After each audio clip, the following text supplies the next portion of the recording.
Matrix, not a name that will mean anything to you just yet, but all will become apparent soon enough. I'm here at the Glebe Complex to meet the man behind it all, Ricky Teal. He's going to take us through the latest products and innovations they've got in store. Let's take a closer look.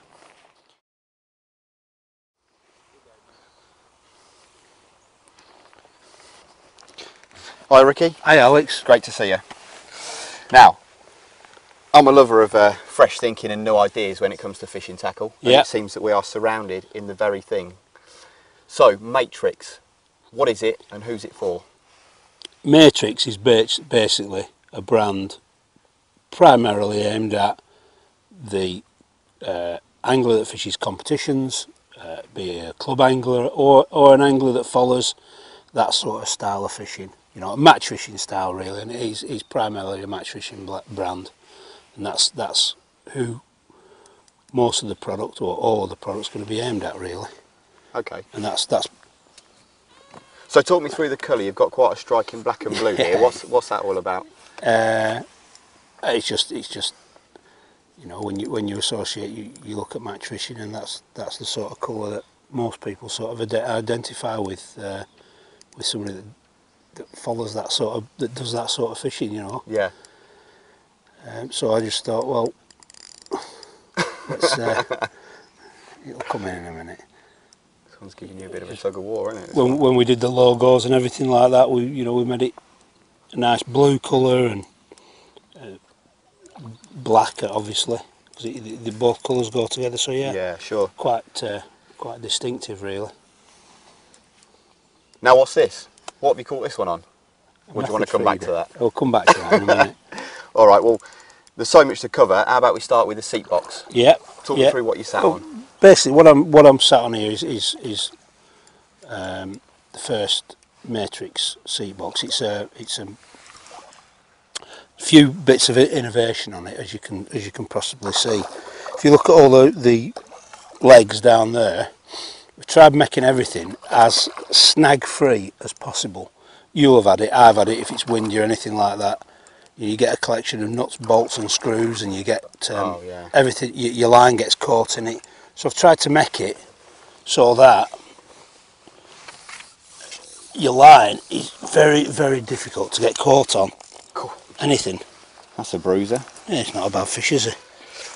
Yeah, see, it looks very, very tidy, nice and neat. Yeah. And as you said, I mean, there's nothing worse than netting a fish, putting your rod down, you know, picking your rod back up, and all the lines tangled around the nuts and bolts and fuss. Yeah. You know. So I've tried eliminating all that. Also on this is obviously a station type box. I mean, the first one.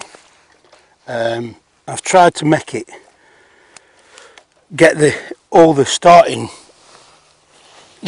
position of the box, so each one of the legs is level when it's fully retracted into the frame of the box. A lot of them now, you get all the legs at different level. Don't you? The back bar to get the box. Well, this isn't. These are all the same level. We've engineered it so that they're all on. So when you first put your box down, if your platform that you're fishing on is perfectly flat, it'll just sit on it and be perfect. And all the legs are fully adjustable as well. Yeah, yeah. So basically, you could conquer pretty much any bank with that. Pretty much so, yeah. Pretty much so.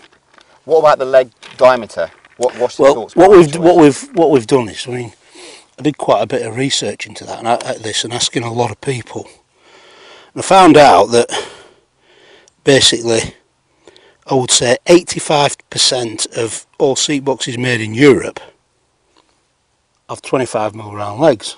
You know, when you look at different manufacturers and what they do, and I thought, well, rather than go my own path and try and make something a bit different, I'll just stick with what everybody does. And also it alleviates having loads of different fittings for accessories and stuff like that.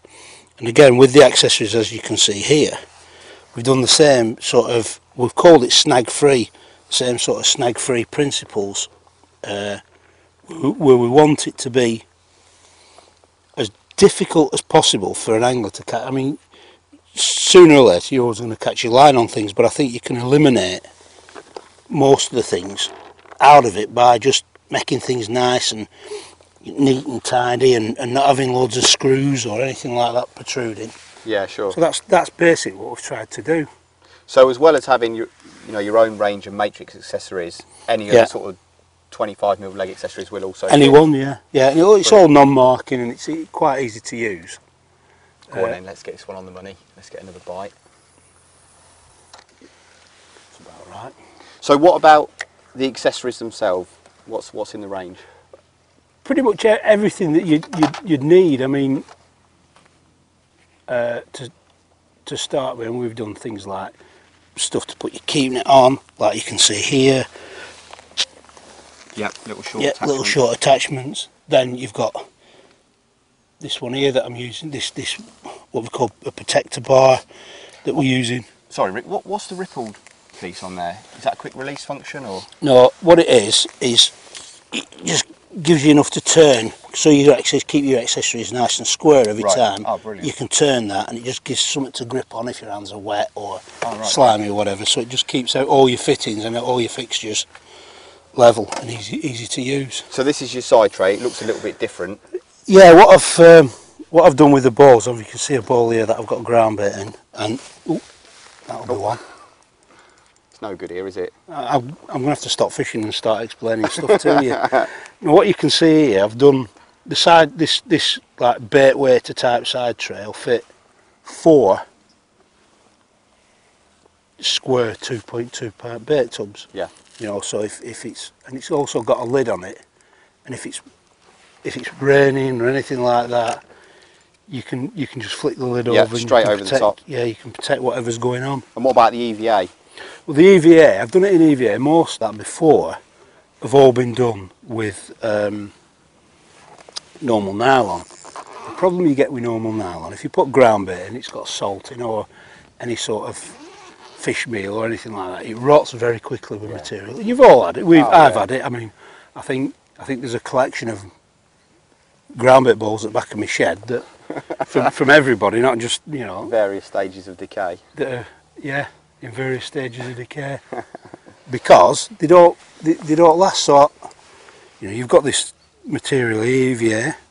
I just thought, oh, make them all out of that. And there's 3 sorts. That's the big round one there. You've got this square one, like I said, that fits. Yep.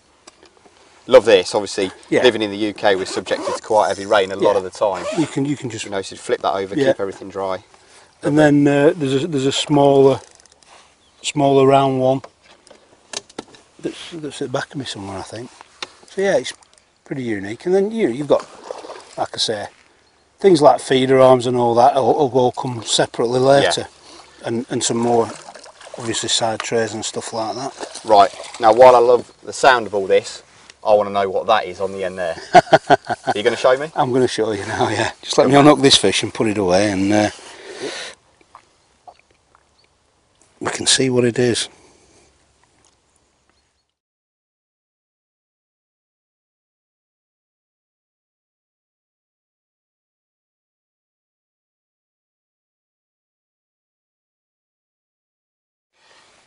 Now, Ricky, this is what excites me. What have we got here? Well, basically, I've been looking at how method feeders work, and I believe it's a method that's still got a long life left in it, but it needs to be altered in certain ways, and fish obviously wise up to different things and how things are going on. So what I've done is I've done this is one of 2 that I've got to show you. This one, I've called it the hoop one. Now, conventionally with method feeders, you get hoops going all the way across. Yeah, they can snag your hook bait in them, your line or whatever. Presents quite a few problems. Yeah.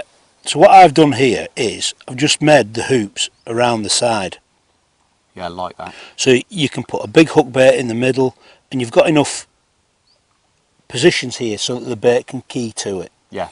Now, this one's particularly good if you're having to cast a long way, or if you're in deeper water where you just want your bait to hold on that little bit more. Yeah. While you're casting heavily, or like I say, just going through that little bit deeper water. Now the other one that I've got is here. So it looks very similar. It's the same shape. Yep. It works in the same sort of principle. You've still got this hole in the top and the tail rubber on here, which we'll get to in a minute. So if you look at that, this one's got no hoops on. Yeah, I noticed that, yeah. Now, what I've done on the sides is I've put some holes in the side, so there's still enough to key your bait to, because you need that. And obviously with that hole there, you've just got enough to hold it together. So you've got holes in the side to key it to, and you've got a big flat area. Now, but there's nothing at all for there's your hook nothing bait at all for your hook bait to catch on. Yeah. Now, again, I'll just show you on this one. With having your basically your pivot point here on your rig, if you have a 4-inch hook length, which most fisheries say you need, your bait is always closer to your ball. It's right in the epicenter almost. It's right in the epicenter. It cannot be any closer without having a little tiny short hook length. Yeah, I love that. Really like. You know, some people are due, some people could do in certain places, but no, I wanted to get it so that, you know, traditionally when you look at it, when you look at method, it's like that. Yeah. Your hook bait's there, and you've got a long length. You've got a long length, so your hook bait can be that far away from your feeder. Yeah. You know, fish wafts it or whatever, the hook bait falls away. With this one, it can only go that far. So you've got more fishing time. Yeah. Yeah? Yeah, your hook bait is right there. So this is an inline setup, yeah? This is an inline setup, and I'll show you, I'll move this rod out of the way. I'll show you exactly how it works. So I did have a little sneak peek at this, and there is something a little bit special about this. Right, so this the quick change feature, as you've known when you're fishing inline method feeders, usually to take it on and off your line, you have to break your line or dismantle something, and it can be a bit of a faff, so you tend not to do it. So what I've done here is, with this feeder, you can see there's a hole in there. Yep. You just take the tail rubber off, slide it up your line. Yeah? Yep. At the back there's a slot. Oh, love that. Pull it through. Brilliant. And pull you up through and it's slid out. Now I can put another one on, I can put whatever I want on. Yeah? So you could change weights, you can take your rods ready made up, no weight clanging against the plank. plank. No, nothing like that. And obviously just to put it back on again, you just reverse the process through the back of the feeder. Yep. You put your hook link through first. There'll be a hook from the other side. Pull your bead or your stop through. Put your line in the slot. And just push the tail rubber over the top. Yeah. And because the weight's there, your line will never come out of that slot. Yeah. Because it's acting against itself. So you've got this inline, straightforward method feeder. And it's 100% safe. 100%. Yeah, you can see that. If the line broke, the feeder would just drop straight off. So it's... Brilliant, really like that. And are you only doing inline? No, there'll be elasticated ones to come, but that'll be later, that'll be sometime in next year. They're still in the development process. Very much so, very much so. But no, I thought you'd... love that. You like that. You know what I'm like, you know what sort of fishing I do. And that, you know, that really appeals to me. Love the thinking behind that. And the two variants as well. You know, the other one for shallow water. Well, this pick this up again. You know, like you see here. Perfect for shallow water if you're not going so far, or even like I've been doing here.